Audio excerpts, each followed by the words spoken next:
Lucky for you, not so much for me, I had a trifecta of an outbreak with scaly leg mites, lice, and roundworms. And I'm going to show you how I treated all of it. Hey y'all, I'm Renee and welcome to Tater Town. In my last video, I gave you an overview of parasites, some ways you can help prevent your flock from becoming overrun by them, and what to look for to determine if your chickens have them. But how do you treat your flock when all else has failed? Treatment is almost always twofold. You not only need to treat the bird, most likely have to treat all of your birds, and you'll also have to do some deep house cleaning. Why? Because parasites are very contagious, and usually if one chicken has them, there's a pretty good chance they all have them, or will all have them soon enough. External parasites can easily move from one chicken to another, and internal parasite eggs are distributed in their poop. So the first thing you need to determine is what parasite are you treating. In my case, the first parasite I noticed was scaly leg mite, and it was in its very early stages, and only several of my chickens had them. How are yours doing? I was waiting to treat them because the temperatures were so hot, and I was more concerned with keeping them cool by letting them use their kiddie pool. I wanted to make sure they weren't going to wash off the treatment on their legs, or if it came off, I didn't want them ingesting it while they were drinking the pool water. Unfortunately, during that time, I noticed my girls had way more feather loss than usual. I mean, they always have some feather loss and damage from mating, and they were wearing their hen saddles, but it was getting worse and worse, and in places I wasn't expecting mating damage. But I still didn't consider lice or mites, mostly because I'd never had an issue with them. Then Lil, who happens to be up here right now, good timing girl, she is my most active and spunky hen, and she always follows me around and jumps up on me when I'm in the run. Well, she was just kind of standing away from me, like by herself, and she was barely keeping her eyes open, and she had a very pale comb and wattles. And at this point, I knew something was very wrong with her. So I brought her inside, checked her over, and while I didn't see any adult lice, I did notice clumps of nits, or the eggs at the end of the shaft, on some of her feathers. And while I preach to all of you about being prepared and having what you need on hand so you can treat it at a moment's notice, guess what I did not have? I mean, I had essential oils and diatomaceous earth, but she needed more than that. I have nutritional supplements on hand, so I got her started on Nutri-Drench. You try to say that 3 times fast. I started her on Nutri-Drench, fed her some eggs and yogurt, and a bit later, because I was pretty sure she was showing signs of anemia, I started her on Rooster Booster's Poultry Cell because that is high in iron. If you want to know what items I recommend having on hand in case of an emergency, you can check out my video on that, and I'll have a link up at the end of the video to make it easier for you to find. So here's how you can treat external lice or mites. If they're in the early stages, sometimes simply giving them a dust bath and cleaning out the bedding in their run, and of course treating the wood and roosting bars with something like Elector PSP or Fraxel PSP, or even neem oil. You know, make sure you're getting it into all the cracks and crevices. It can really be that simple if it's in its early stages. But if it's a heavy infestation, you're most likely going to need to treat them with chemicals like Ivermectin, Permethrin, or Elector or Fraxel PSP. A poultry-safe spinosad treatment like Elector PSP or Fraxel PSP is my first choice. Why?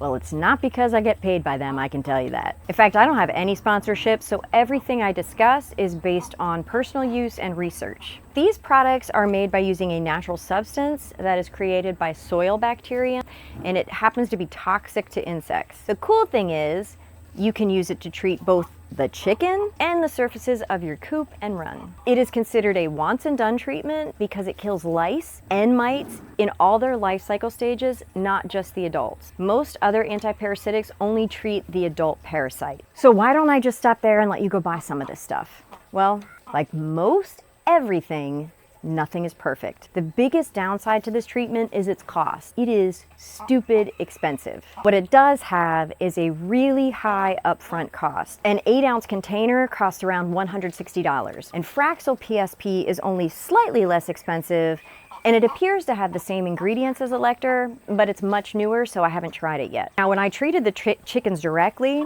I used a spray bottle and used 1 milliliter of the Elector PSP into 16 ounces of water. And that treated my entire flock of 31. And the cost breakdown based on that means I could treat my flock 237 times for 68 cents each time. So if you're able to, try to go in with a group of people to buy a container and split the bottle. It may be easier to make it work out for you if you do it that way. I've also been looking into other less expensive products that have spinosad as the active ingredient, just to see if it would be safe for chickens and effective, but I'm not ready to recommend anything yet, and it may be a while before I do, but I am checking things out. Another downside is that it can be harmful to beneficial insects like bees.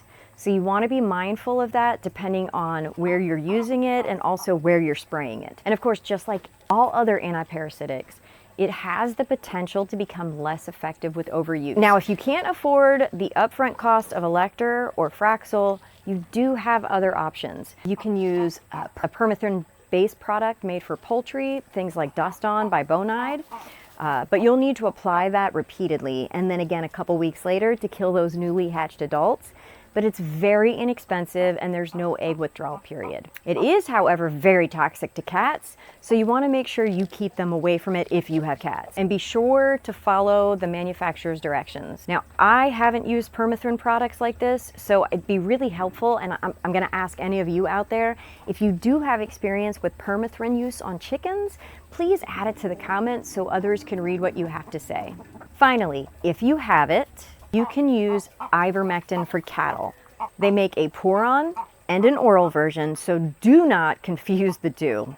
You do not want to be given a pour-on orally. Regardless of which one you use, both of these are considered off-label uses in poultry, and it has about an 8-week withdrawal period for eggs and meat. If you choose to use this, I highly recommend talking with your vet about it because it is off-label use. And you need to know that ivermectin is unforgiving in chickens. They are easy to overdose and kill if you give them too much. So you've got to get that dosage correct. I don't want to make you fearful of using it because it does work, and sometimes you only need to treat for 1 day and then not again for another 2 weeks after that. But I do want to stress how teeny tiny of an amount they will get so you do not hurt your chickens. For some time, I had been wanting to buy some Elector PSP or another spinosad treatment so I could have it on hand in case of something like this. But I kept forgetting, and now it was going to be several days before I could have it in hand. So I had to run to Tractor Supply to get something to hold me over until then. I ended up using the ivermectin because I wanted to get them started on something before the Elector came, and it's all I could find at the store. So I knew I'd only have to apply the ivermectin once, and then I could take over with the Elector PSP. Again, I'm really urging you to talk to your vet or a vet about this, but because this is a science-based DIY channel, I don't want to just tell you to do things. I want to help you understand why, so that you can make the best and safest choices for you. So here's the math breakdown. The DuraVet Ivermectin Pour-On for cattle has 5 milligrams of ivermectin in every 1 milliliter. That's for 5 milligrams per milliliter. You need to pay attention to this number because if you get a product with a higher or lower amount, you'll either need to use a lot less or a little bit more. This product is for cattle, so it is highly concentrated, and you definitely need to make sure you are reducing that amount for something small like a chicken. Now, based on previous recommendations from my vet, and according to Poultry DVM, the recommended dosage for ivermectin in chickens is 0.2 on the low end to 0.4 milligrams per kilogram of chicken. Now, this doesn't mean 0.2 milliliters to 0.4 milliliters of that pour over. So if your chicken weighs 5 pounds, you first need to convert that to kilograms, and that comes to 2.26 kilograms. And since I usually like to be a little more cautious, especially if you have an already weak chicken, I went with the 0.2 milligram per kilogram dosage. And that meant by multiplying 0.2 milligrams times the 2.26 kilograms, that told me I needed to give my chicken 0.45 milligrams of ivermectin. Remember again that 1 milliliter of that puron has 5 milligrams in it, and your 5-pound chicken needs less than 1/2 milligram. In order to find out how many milliliters of that Durvet you're going to give, you divide the desired dose by the concentrated amount.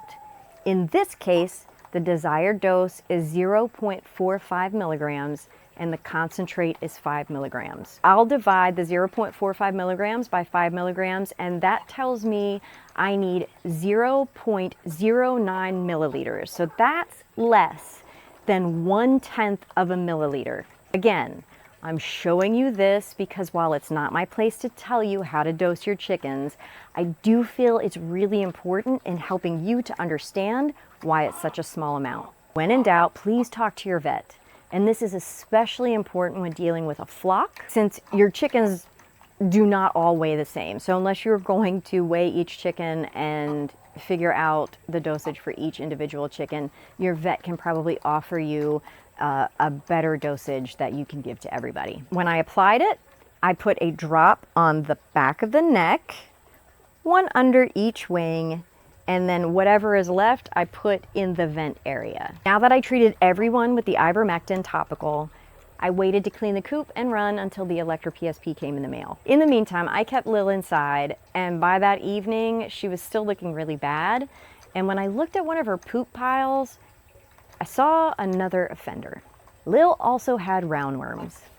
Yay! So, I've got the poultry lice treatment started for everyone. If I had already had the Elector and I only had lice and scaly leg mites, I would have treated everybody with that. Then removed all of their bedding and sprayed down the entire hen house. Once it dried, I would put in all new bedding. And then once they went to bed, I would spray everything in their run to include their toys, jungle gym, their roosting bars, and even the ground with the Elector PSP. And that would be that. If you decide not to use Elector PSP, you can treat your chickens with the Ivermectin or Permethrin first, and then remove all their bedding, scrub all the surfaces with soapy hot water if you can, let it dry, then sprinkle some diatomaceous earth or garden/agricultural lime on the floor. Make sure you get garden or agricultural lime. And you can also use a poultry-safe Permethrin spray on everything. You can spray it on their roosting bars or other surfaces. You can even coat the roosting bars and other surfaces with Vaseline or neem oil. And you can use the neem oil or Vaseline in cracks and crevices to suffocate any lice or mites. Then put in your fresh bedding, and in another 10 to 14 days, make sure you treat your chickens again with either the Ivermectin or the Permethrin. And I would be done at this point, but now I've also got roundworms to deal with. Oh, and technically I still have to deal with scaly leg mites, or do I? Leave your comments or questions below, and stay tuned for the next episode of Tater Town to find out what happened next. Cheers. And right back. Hot coop. And don't forget to hit that like button and subscribe so you can see more videos that will help you do those things you never thought you could.